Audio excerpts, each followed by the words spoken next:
Welcome to Sarvodaya TV. నేను రేవతి. ముందుగా ముఖ్యాంశాలు.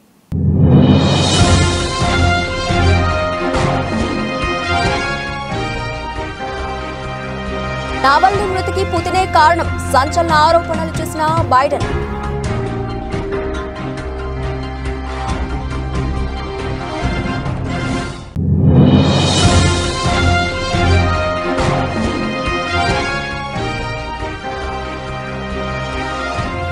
ఇంటి ముంగిట చక్కర్లు కొట్టిన బ్లాక్ పాంథర్, నెట్టింట వైరల్ అవుతోన్న వీడియో.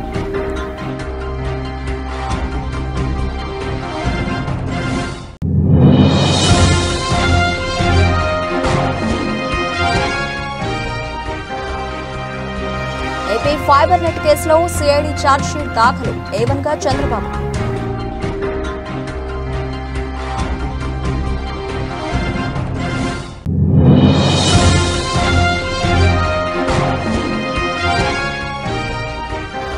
కేసీఆర్ కు పుట్టినరోజు శుభాకాంక్షలు తెలిపిన సీఎం రేవంత్ రెడ్డి. వారికి భగవంతుడు మంచి ఆరోగ్యాన్ని ఇవ్వాలని ఆకాంక్షించిన రేవంత్.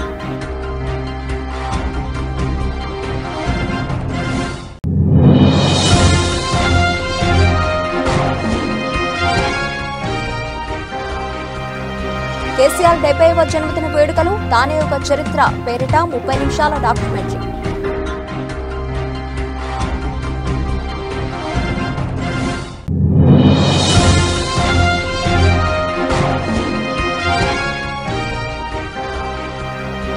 నాలుగు వికెట్లతో చెలరేగిన సిరాజ్, లంచ్ తర్వాత కుప్పకూలిన ఇంగ్లాండ్.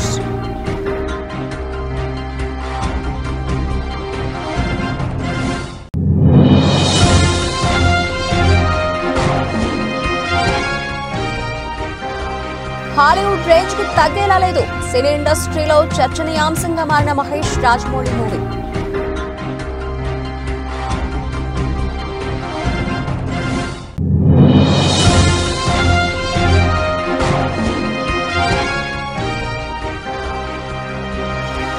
కాంతితో పనిచేసే కంప్యూటర్ చిప్ హ్యాక్ అవదని చెబుతున్న శాస్త్రవేత్తలు.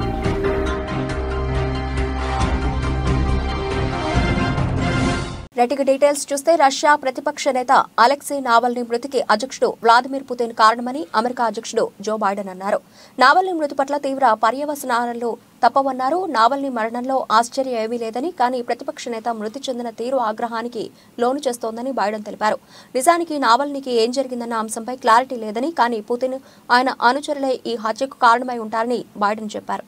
నావల్నీ మృతి చెందిన విషయాన్ని జైలు అధికారులు ప్రకటించగానే వైట్ హౌస్ లో బైడెన్ మీడియాతో మాట్లాడారు. నావల్నీ మృతి పట్ల రష్యా అధికారులు తమ సొంత కథలు చెబుతూ ఉంటారని, కానీ ఎవరూ ఎటువంటి తప్పు చేయొద్దని, నావల్నీ మృతికి పుతినే కారణమని బైడెన్ అన్నారు. పుతిన్ ప్రభుత్వం అవినీతి, హింసను నావల్నీ ధైర్యంగా ఎదుర్కొన్నారని బైడెన్ తెలిపారు. Both not surprised and outraged by the news. Reported death of Alexei Navalny. He bravely stood up to the corruption, the violence, and all the bad things that the Putin government was doing. In response, Putin had him poisoned.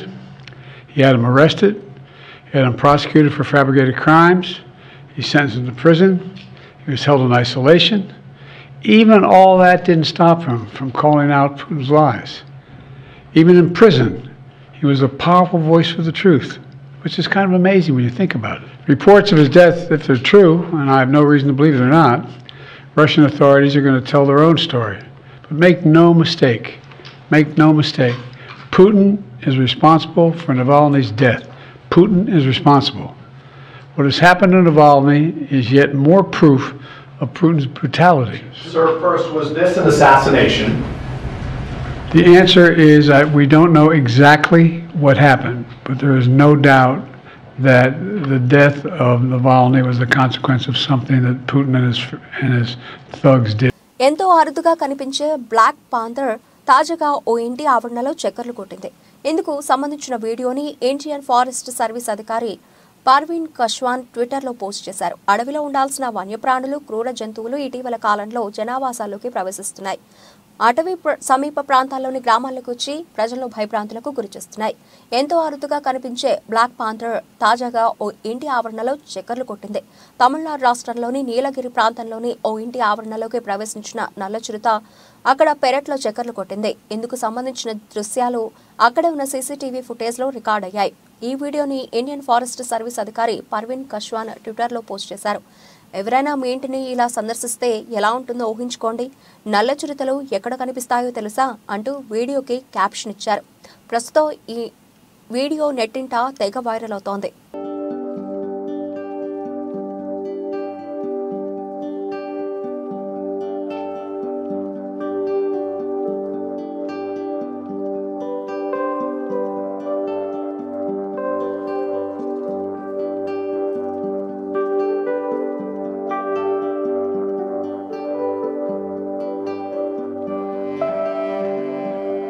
Telugu Desam party అధినేత చంద్రబాబు చుట్టూ మరో ఉచ్చు బిగుసుకుంటోంది. AP fibre net కేసులో ప్రధాన నిందితుడిగా పేర్కొంటూ ACB కోర్టులో CID charge sheet దాఖలు చేసింది. ఈ ఛార్జ్ షీట్ లో A1 గా చంద్రబాబు, A2 వేమూరి హరికృష్ణ, A3 గా కోకంటి సాంబశివరావును పేర్కొంది. మొత్తం 2000 కోట్ల ఈ ప్రాజెక్టు కింద మొదటి దశలో 333 కోట్ల రూపాయల విలువైన పనుల అక్రమాలను సిఐడి ప్రత్యేక దర్యాప్తు బృందం బయటపెట్టింది. అయితే నిబంధనలకు విరుద్ధంగా వేమూరి హరికృష్ణకు చెందిన టెరాసాఫ్ట్ కంపెనీకి టెండర్లు కట్టబెట్టారని నిగ్గు తెలిసింది. కేంద్ర ప్రభుత్వ నిధులతో చేపట్టినటువంటి ఫైబర్ నెట్ ప్రాజెక్టులో అప్పటి అధికార పార్టీ అవినీతికి పాల్పడినట్లుగా ఆరోపణలున్నాయి. టెండర్ల కేటాయింపు నుంచి ప్రాజెక్టు పూర్తయ్యే వరకు అనేక అవకతవకలు జరిగినట్లు సిఐడి ఛార్జ్షీట్లో పేర్కొంది. ప్రభుత్వ ఖజానాకు భారీ నష్టం ఏర్పడినట్లు గుర్తించింది. నాణ్యత లేని మెటీరియల్ను వినియోగించినట్లుగా తేల్చింది. అంతేకాదు షరతులను ఉల్లంఘించినట్లుగా సిఐడి తన ఛార్జ్షీట్లో స్పష్టం చేసింది. ఫైబర్ నెట్ ఒప్పందాన్ని అమలు చేసే సమయంలో జరిగిన ఉల్లంఘనలతో ప్రభుత్వానికి దాదాపు 114 కోట్ల రూపాయల మేర నష్టం వాటిల్లినట్లుగా తెలిసింది. టెండర్ ప్రక్రియను చంద్రబాబు సమర్థించినట్లు సిఐడి ఛార్జ్షీట్లో పేర్కొంది. వేమూరి హరికృష్ణను నిబంధనలకు విరుద్ధంగా వాటాదారుడిగా మార్చినట్లు సిఐడి నిర్ధారించింది. ఎంతో అరుదుగా కనిపించే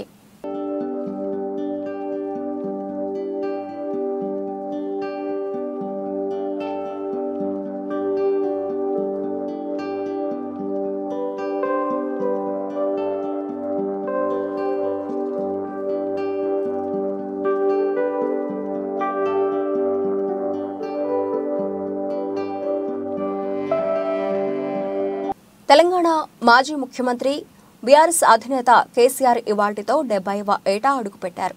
ఈ సందర్భంగా రాష్ట్ర వ్యాప్తంగా కేసీఆర్ బర్త్డే వేడుకలను బీఆర్ఎస్ శ్రేణులు, కేసీఆర్ అభిమానులు ఘనంగా నిర్వహిస్తున్నారు.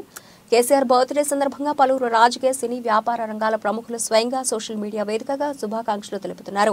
తెలంగాణ ముఖ్యమంత్రి రేవంత్ రెడ్డి కేసీఆర్ కు పుట్టినరోజు శుభాకాంక్షలు తెలిపారు. ప్రస్తుతం అసెంబ్లీ సమావేశాలు జరుగుతున్న విషయం తెలిసిందే.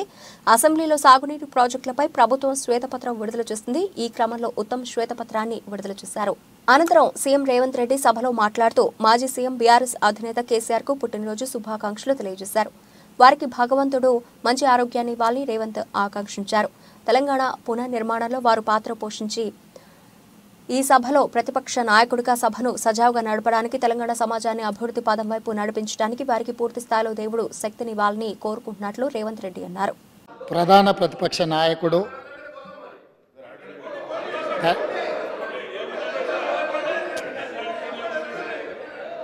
శాసనసభ్యుడిగా, రాష్ట్ర మంత్రిగా, పార్లమెంట్ సభ్యుడిగా, కేంద్ర మంత్రిగా 10 సంవత్సరాలు తెలంగాణ రాష్ట్ర ముఖ్యమంత్రిగా బాధ్యతలు నిర్వహించి 40 సంవత్సరాలు రాష్ట్ర రాజకీయాలలో, దేశ రాజకీయాలలో తన పాత్రను పోషించిన శ్రీ కల్వకుంట్ల చంద్రశేఖరరావు గారికి ఈరోజు జన్మదినము.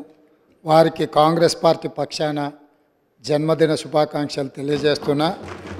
భగవంతుడు వారికి మంచి ఆరోగ్యాన్ని ఇచ్చి తెలంగాణ పునర్నిర్మాణంలో వారు పాత్ర పోషించి ఈ సభలో ప్రతిపక్ష నాయకుడిగా ఈ సభను సజావుగా నడపడానికి, తెలంగాణ సమాజాన్ని అభివృద్ధి పదం వైపు నడిపించడానికి వారికి పూర్తి స్థాయిలో దేవుడు శక్తినివ్వాలని కోరుకుంటున్నాను. అధ్యక్ష.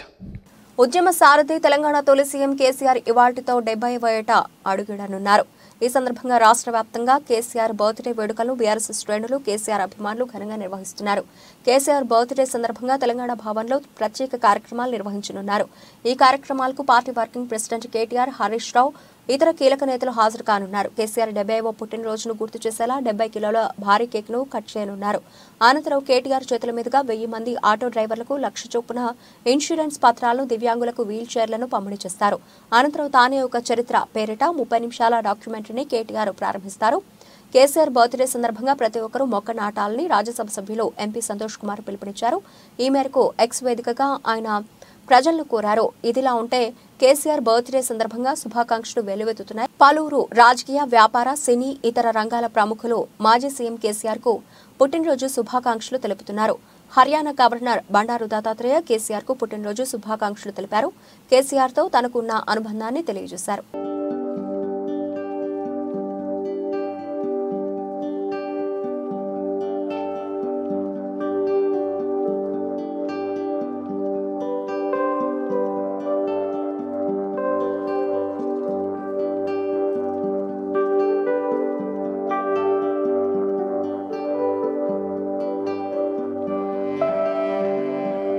గండేపల్లి మండలం మల్లేపల్లి జాతీయ రహదారి పక్కన గల శుభప్రద్ కళ్యాణ మండపం నందు అనపరాజుపేట వైఎస్ఆర్ పార్టీ నాయకుల ఆధ్వర్యంలో ఆత్మీయ సమావేశం నిర్వహించారు. ఈ కార్యక్రమానికి ముఖ్య అతిథిగా తోట నరసింహం పాల్గొన్నారు. ఈ సందర్భంగా ఆయన మాట్లాడుతూ ముఖ్యమంత్రి జగన్మోహన్ రెడ్డి ప్రజల గుండెలో చిరస్థాయిగా నిలిచారని అన్నారు. ఒక పక్క సంక్షేమం, మరోపక్క అభివృద్ధి రెండు కళ్లుగా చేసుకుని సీఎం జగన్ పరిపాలన చేస్తున్నారన్నారు. ప్రతి ఇంటికి నవరత్న పథకాలను అమలు చేస్తూ ప్రతి కుటుంబానికి మేలు జరిగే విధంగా సీఎం పనిచేస్తున్నారన్నారు. రాష్ట్ర వ్యాప్తంగా 32 లక్షల ఇళ్ల స్థలాలు ఇవ్వడం జరిగిందని, చాలా వరకు ఇళ్లు నిర్మించడం జరుగుతుందన్నారు.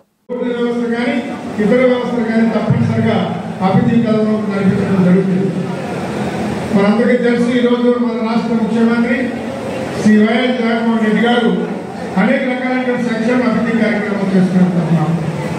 మన దివంగత నేత డాక్టర్ వైఎస్ రాజశేఖర రెడ్డి గారి నాయకత్వంలో ఈరోజు మన గ్రామాల్లో కూడా అనేక కార్యక్రమాలు చేస్తాం. ప్రధానంగా మనకి మెట్ట ప్రాంతం, ఈరోజు మన పక్కనే గోదావరి ఉంది. ఆ గోదావరి జలాలు తీసుకొచ్చి ఈరోజు మన ప్రాంతానికి పంటలు పండించే అవకాశం కల్పించినటువంటి మహనీయుడు శ్రీ వైఎస్ రాజశేఖర రెడ్డి గారు. మనందరికీ తెలుసు, నేను ఎమ్మెల్యే అయిన కొత్తలో రాజశేఖర రెడ్డి గారు శ్రీ తోట వెంకటేశ్వరం పుష్కరించుకోవడం పథకాన్ని మనకి ఇచ్చి ఈరోజు గోదావరి జలాలు మన జట్టంపేట మీదుగా ప్రతి గ్రామానికి కూడా ఆయకట్టుకి నీరు ఇచ్చే అవకాశం కల్పించారు. అలాగే మల్లేపల్లి గ్రామానికి కూడా అవకాశం కలిగింది, కొత్త ప్రాంతానికి రాలేదు. ప్రజలందరూ కలిసికట్టుగా ప్రతిపక్షాల ఎత్తుగడలను చిత్తు చేస్తూ ఎవరు ఎంతమంది కలిసొచ్చినా జగనన్నను మళ్లీ ముఖ్యమంత్రిని చేయాలని రాష్ట్ర హోంమంత్రి, విపత్తుల నిర్వహణ శాఖ మంత్రి డాక్టర్ తానేటి వనిత పిలుపునిచ్చారు. శుక్రవారం గోపాలపురం మండలం కరగపాడు, కొవ్వూరుపాడు, గుడ్డిగూడెం, రేగులకుంట గ్రామాల్లో స్థానిక ప్రజాప్రతినిధులు, సచివాలయ ఉద్యోగులు, వాలంటీర్లు, నాయకులతో కలిసి గ్రామాల వారీగా సమావేశాలు నిర్వహించారు. స్థానికంగా ఉన్న సమస్యలపై చర్చించారు. ఈ సందర్భంగా హోంమంత్రి తానేటి వనిత మాట్లాడుతూ గుడ్డిగూడెం గ్రామంలో నాయకులతో సమావేశంలో గోపాలపురం నుండి సాగిపాడు వరకు గల రోడ్డు నిర్మాణానికి సోమవారం శంకుస్థాపన చేశామని ప్రకటించారు. జగనన్న ప్రభుత్వం అధికారంలోకి వచ్చిన నాటి నుంచి మేనిఫెస్టోలో 99% హామీలను అమలు చేశామని, ఇచ్చిన హామీలనే కాకుండా ఇవన్నీ హామీలను కూడా నెరవేర్చిన ఘనత సీఎం జగన్ కి దక్కిందన్నారు. కానీ పార్టీ కోసం, పార్టీ శ్రేయస్సు కోసం, జగనన్న కోసం మళ్ళీ మనం అధికారంలోకి రావడం కోసం, అంటే అధికారంలోకి వచ్చిన తర్వాత మనల్ని నమ్ముకున్న వాళ్ళని జాగ్రత్తగా చూసుకుని వాళ్ళకి లిఫ్ట్ ఇవ్వడం కోసం ఖచ్చితంగా మళ్ళీ మనం అధికారంలో ఉండాలి. అంటే ఇలాంటి అపోహలు, అలకలు ఇవన్నీ కూడా తగ్గించుకుని ఒక మెట్టు కిందకి దిగి, అవసరమైతే 2 మెట్లు దిగి మనం అందరినీ కలుపుకుని చక్కగా కలిసి క్రమశిక్షణతో పనిచేస్తే పార్టీ చాలా ఈజీగా విజయం సాధించవచ్చు. కానీ ఎప్పుడైతే మనము ఒకరికొకరు సెపరేట్ అయిపోయి దూరంగా ఉంటామో అది ఎదుటి వారికి మనం అవకాశం ఇచ్చిన వాళ్ళు అవుతాం. ఎందుకంటే ఈ రోజున జగనన్న మీద యుద్ధం చేయడానికి అటు తెలుగుదేశం, ఇటు జనసేన ఎలా సిద్ధంగా ఉన్నారో, ఎలా బాణాలు సంధిస్తున్నారో, ఎలా బురద జరుగుతున్నారో మీరంతా కూడా మీడియా ద్వారా చూస్తున్నారు, పేపర్స్ లో చూస్తున్నారు. జగనన్న ఎంత మంచి పాలన అందించినా కూడా దాన్ని ఎక్కడ ఎవరు ప్రశంసించరు, స్వాగతించరు. సరిగదా చేసిన మంచిని కూడా దానిలో ఏవో కోడిగుడ్డి కింకలు పీకినట్టు ఏదో ఒకటి అంటే వాస్తవాలని అవాస్తవాలుగా మాట్లాడుతూ వాళ్ళకున్న మీడియా ద్వారా, వాళ్ళకున్న పేపర్స్ ద్వారా అల్లరి చేయడానికే చూస్తున్నారే తప్ప ఎక్కడా కూడా ఈ రోజున ప్రభుత్వం చేసిన మంచిని వాళ్ళు చూపించట్లేదు. అంటే వాళ్ళు ఎలాంటి దుర్బుద్ధితో ఉన్నారు, ఎలా ఈ రోజున జగనన్నని ఇబ్బంది పెట్టాలని చూస్తున్నారు అనేది మనకు అర్థమవుతుంది. ఈ రోజున తెలుగుదేశం జనసేన కలిసి వెళ్ళినా కూడా వాళ్ళకి జరిగే సర్వేలలో మైలేజ్ రావట్లేదు. ఎందుకు రావట్లేదు అంటే కమలాపూర్ మండలంలోని శనిగరం, గూనిపర్తి, మాదనపేట, గోపాల్పూర్ గ్రామాలకు చెందిన పలువురు రైతులు హుజురాబాద్ కాంగ్రెస్ పార్టీ ఇన్ఛార్జ్ ఉడతల ప్రణవ్ను కలిశారు. DBM 22A 22B ద్వారా తమ గ్రామాలకు సరిగా సాగునీరు అందించడం లేదని ఆవేదన వ్యక్తం చేశారు. దీంతో రైతుల సమస్యలపై వెంటనే స్పందించిన ప్రణవ్ SRSP అధికారులతో ఫోన్లో మాట్లాడారు. రైతుల సమస్యలను అధికారుల దృష్టికి తీసుకెళ్లడంతో SRSP అధికారులు స్పందించి రైతులకు సాగునీరు వచ్చే విధంగా ప్రయత్నం చేస్తానని హామీ ఇచ్చారు. రైతులు SRSP సాగునీరు వారబందీ పెట్టడం వల్ల చివరి ఆయకట్టు పంటలకు నీరు అందడం లేదని రైతుల ఆవేదన వ్యక్తం చేస్తున్నారు. అధికారులు ఇచ్చిన హామీతో రైతులు సంతోషం వ్యక్తం చేస్తూ హుజురాబాద్ నియోజకవర్గం ఇన్ఛార్జి ఉడతల ప్రణవ్కు కృతజ్ఞతలు తెలియజేశారు. రైతుల వెంట కమలాపూర్ మండల అధ్యక్షులు చరణ్ పటేల్, కిసాన్ సెల మండల అధ్యక్షులు రిక్కల నారాయణ రెడ్డి ఉన్నారు. రాష్ట్రంలో నిరుపేదలను, నిరుద్యోగులను పైకి లేపాలనే ముఖ్యమంత్రి జగన్మోహన్ రెడ్డి ఉన్నతమైన ఆలోచనలకు అనుగుణంగా తాను ఎంపీగా విజయం సాధించాక పార్లమెంటు కాకినాడ నియోజకవర్గ పరిధిలో లోకల్ మేనిఫెస్టో రూపొందించి పనిచేస్తానని, ఎంపీగా తనతో పాటు జిల్లాలోని 7 అసెంబ్లీ అభ్యర్థులను కూడా గెలిపించి జగన్మోహన్ రెడ్డికి కానుకగా ఇవ్వాలని వైఎస్ఆర్సీపీ కాకినాడ పార్లమెంట్ అభ్యర్థి కోఆర్డినేటర్ చలమలశెట్టి సునీల్ వైసీపీ శ్రేణులకు పిలుపునిచ్చారు. కాకినాడ ఎంపీ అభ్యర్థిగా చలమలశెట్టి సునీల్ ను వైసీపీ అధిష్టానం ప్రకటించాక తొలిసారి ఆయన పిఠాపురం వచ్చారు. స్థానిక మున్సిపల్ కళ్యాణ మండపంలో ఎమ్మెల్యే పెండదొరబాబు అధ్యక్షతన వైసీపీ పిఠాపురం నియోజకవర్గ నాయకులు, కార్యకర్తలు, వైసీపీకి చెందిన ప్రజాప్రతినిధులతో జరిగిన ఆత్మీయ సమావేశానికి చలమలశెట్టి సునీల్ హాజరయ్యారు. ఈ సందర్భంగా MLA Pendadorababu, Kakinada MP, YCP Pithapuram incharge Vanga Geetha Vishwanath Sunil ను పార్టీ శ్రేణులకు పరిచయం చేశారు. ఎప్పుడూ కూడా నేను రాజకీయాల్లో ఉన్నా లేకపోయినా, నేను పదవులో ఉన్నా లేకపోయినా మీరు ఈ ఇద్దరిని మంచి మెజార్టీతో నెగ్గించి తద్వారా మీ అందరికీ కూడా సపోర్టు వీళ్ళిద్దరూ ఇస్తారని మనస్ఫూర్తిగా కోరుకుంటూ, అయినా కూడా మీ అందరికీ కూడా నేను మాటిస్తా ఉన్నా, రాజకీయాలు ఉన్నా లేకపోయినా నేను ఎల్లప్పుడూ కూడా మీకు అండగా ఉంటాను. నా తలుపులు ఎప్పుడు తెరిచే ఉంటాయి. ఏ పని ఉన్నా సరే మీరు రండి, నేను చేస్తాను.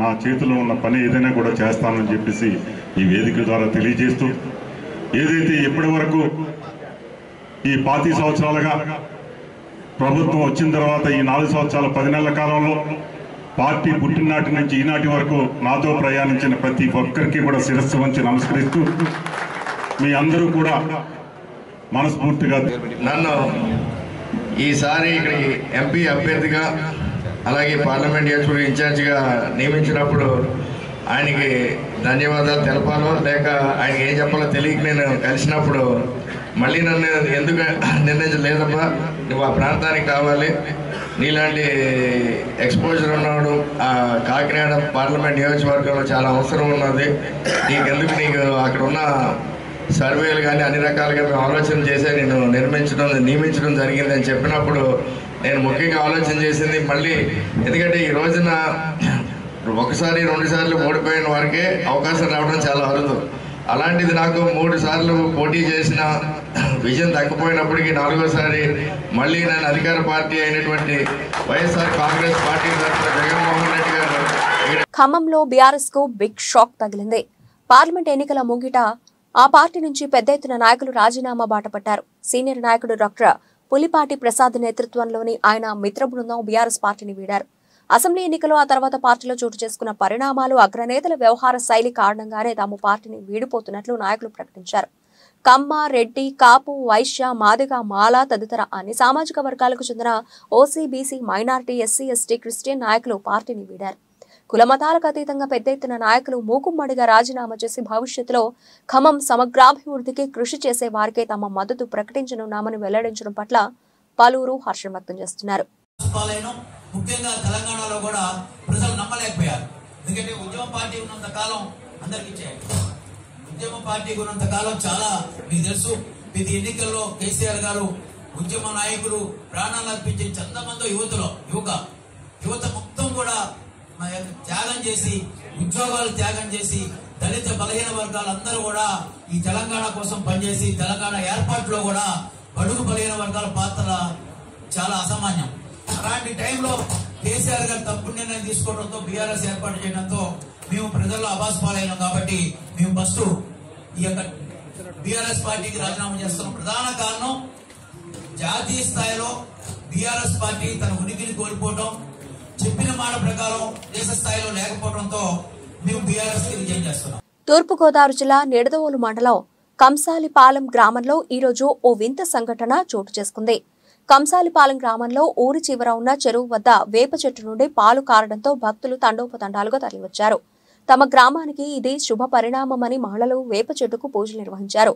బ్రహ్మంగారు చెప్పిన కాలజ్ఞానం నిజమైందని, ఈ విధంగా వేప చెట్టుకు పాలు కారడం తమ గ్రామంలో జరగడం పట్ల వారు శుభ పరిణామంగా భావిస్తున్నామని భక్తులు చెబుతున్నారు.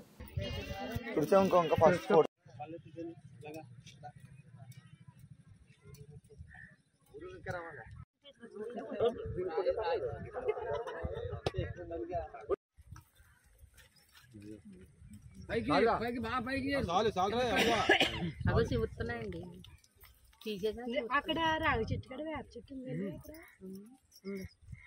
విగ్రహాలు ఉన్నాయండి. వేప చెట్టు చచ్చిపోయింది అనుకుంటా.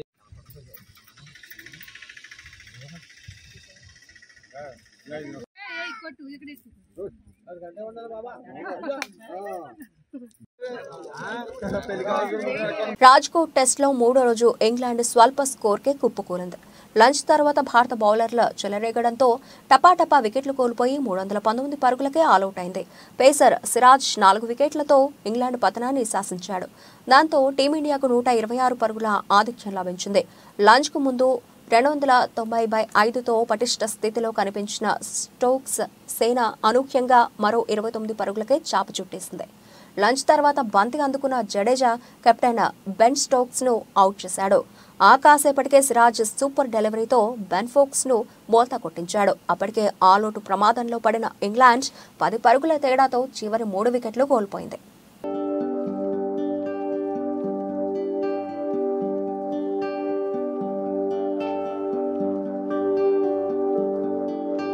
బాహుబలి సిరీస్ ఆర్ఆర్ఆర్ల తర్వాత రాజమౌళి పంథా మార్చారు. మారిన ఇమేజ్ ను మార్కెట్ ను దృష్టిలో పెట్టుకుని స్థాయికి తగ్గట్టు అడుగులు వేస్తున్నట్లు విశ్వసనీయ సమాచారం. మహేష్ బాబుతో ఆయన రూపొందించనున్న సినిమాకు సంబంధించి ప్రతి విషయంలోనూ ఆచితూచి అడుగులేస్తున్నారట దర్శకధీరుడు. ఈ సినిమా స్క్రిప్ట్ వర్క్ ఇప్పటికే పూర్తి కావచ్చిందని సమాచారం. బాహుబలి సిరీస్ ఆర్ఆర్ఆర్ల తర్వాత రాజమౌళి పంథా మార్చారు. మారిన ఇమేజ్ ను మార్కెట్ ను దృష్టిలో పెట్టుకుని స్థాయికి తగ్గట్టు అడుగులు వేస్తున్నట్టు విశ్వసనీయ సమాచారం. మహేష్ బాబుతో ఆయన రూపొందించనున్న సినిమాకు సంబంధించి ప్రతి విషయంలోనూ ఆచితూచి అడుగులేస్తున్నారట దర్శకధీరుడు. ఈ సినిమా స్క్రిప్ట్ వర్క్ ఇప్పటికే పూర్తి కావచ్చిందని సమాచారం. ఇక అధికారికంగా ప్రకటించి షూటింగ్ మొదలు పెట్టడమే తరువాయి. దీనికోసం అమెరికాకు చెందిన ఓ కాస్టింగ్ ఏజెన్సీతో రాజమౌళి చర్చలు జరిపారన్నది తాజా వార్త. అలాగే ఇందులోని పాత్రధారుల విషయంలోనూ రకరకాల పేర్లు వినిపిస్తున్నాయి. కథానాయికగా ఇండోనేషియాకు చెందిన చెల్సియా ఎలిజబెత్ ఇస్తాన్ నటించనున్నట్లు విశ్వసనీయ సమాచారం. అలాగే ప్రముఖ హాలీవుడ్ నటుడు క్రిస్ హెమ్స్వర్త్ కీలక పాత్ర పోషించనున్నట్లు తెలిసిందే. సాంకేతిక నిపుణుల విషయంలో కూడా గతానికి భిన్నంగా అడుగులేస్తున్నారు రాజమౌళి. ఈ సినిమాకు సినిమాటోగ్రాఫర్గా పిఎస్ వినోద్, విఎఫ్ఎక్స్ సూపర్వైజర్గా ఆర్సి కమల్ కన్నన్, ప్రొడక్షన్ డిజైనర్గా మోహన్ బింగి, ఎడిటర్గా తంబిరాజు వ్యవహరించనున్నారని ఫిల్మ్ వర్గాల టాక్. SSMB 29 అనే వర్కింగ్ టైటిల్తో ఈ చిత్రం రూపొందనున్నట్టు గతంలో వార్తలు రాగా దాన్ని తొలగించి SSRMB అనే వర్కింగ్ టైటిల్ని ఖరారు చేసినట్టు సినీ వర్గాలు చెబుతున్నాయి. వ్యాపారపరంగా రాజమౌళి ఇమేజ్ ని కూడా దృష్టిలో పెట్టుకుని మహేష్, రాజమౌళి ఇద్దరి పేర్లు కలిసి వచ్చేలా వర్కింగ్ టైటిల్లో మార్పులు చేశారట. ఇక ఈ సినిమాకు మహారాజ్ అనే పేరును రాజమౌళి పరిశీలిస్తున్నారని తెలిసింది. ఈ టైటిల్పై ఒక్కొక్కరి స్పందన ఒక్కోలా ఉంది. మరి ఇందులోని నిజానిజాలు తెలియాలంటే ఇంకొన్ని రోజులు ఆగాల్సిందే.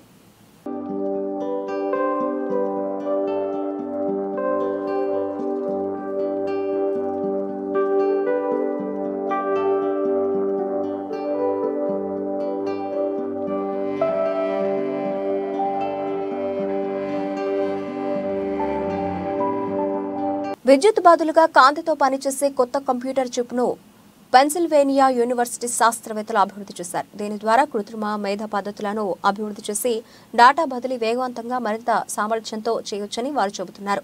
సిలికాన్ ఫోటోనిక్ చిప్గా పిలిచే ఈ సరికొత్త చిప్ కాంతిని ఉపయోగించుకొని లెక్కలను వేగంగా నిర్వహిస్తుంది. బహుళ సంఖ్యలను ఒకేసారి గుణకారం చేసేందుకు వీలుగా హ్యాక్ చేయలేని విధంగా ఈ చిప్ను రూపొందించారు. ఈ చిప్లు గ్రాఫిక్స్ ప్రాసెసింగ్ యూనిట్ల స్థానాన్ని భర్తీ చేయవచ్చని అసోసియేట్ ప్రొఫెసర్ ఫిరోజ్ తెలిపారు. కాంతితో పనిచేసే ఈ చిప్ల పట్ల డాటా భద్రంగా ఉంటుందని సైంటిస్టులు చెబుతున్నారు. ఈ పరిశోధన వివరాలు నేచర్ ఫోటోనిక్స్లో ప్రచురితమయ్యాయి.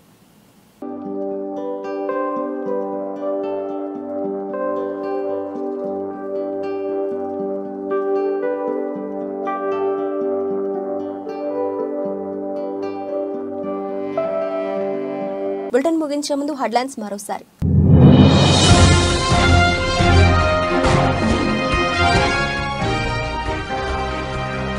నావల్నీ మృతికి పుతినే కారణం, సంచలన ఆరోపణలు చేసిన బైడెన్.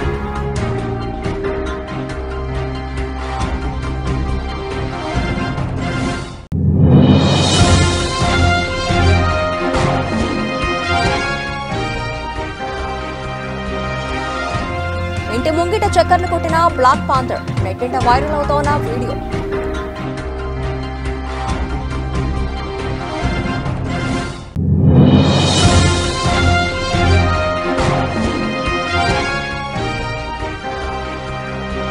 ఏపీ ఫైబర్ నెట్ కేసులో సిఐడి ఛార్జ్షీట్ దాఖలు, ఏవన్గా చంద్రబాబు.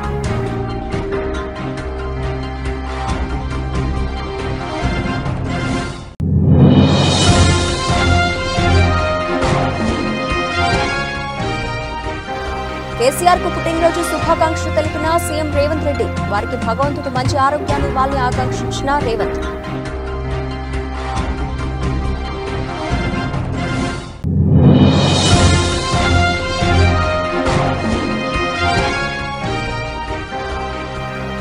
కేసీఆర్ 70వ జన్మదిన వేడుకలు, తానే ఒక చరిత్ర పేరిట 30 నిమిషాల డాక్యుమెంటరీ.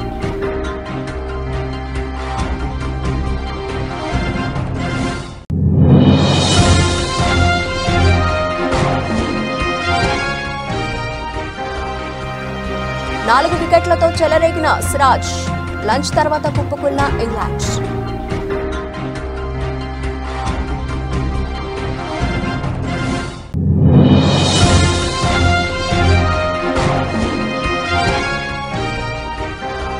హాలీవుడ్ రేంజ్ కి తగ్గేలా లేదు, సినీ ఇండస్ట్రీలో చర్చనీయాంశంగా మారిన మహేష్ రాజమౌళి మూవీ.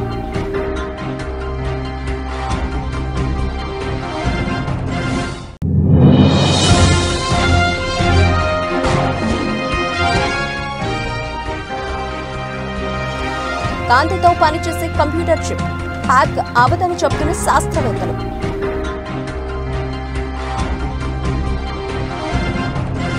ఇవి ఇప్పటివరకు నబిల్చిన అప్డేట్స్. మరిన్ని అప్డేట్స్ తో మళ్ళీ కలుద్దాం. అంతవరకు సెలవు, నమస్తే.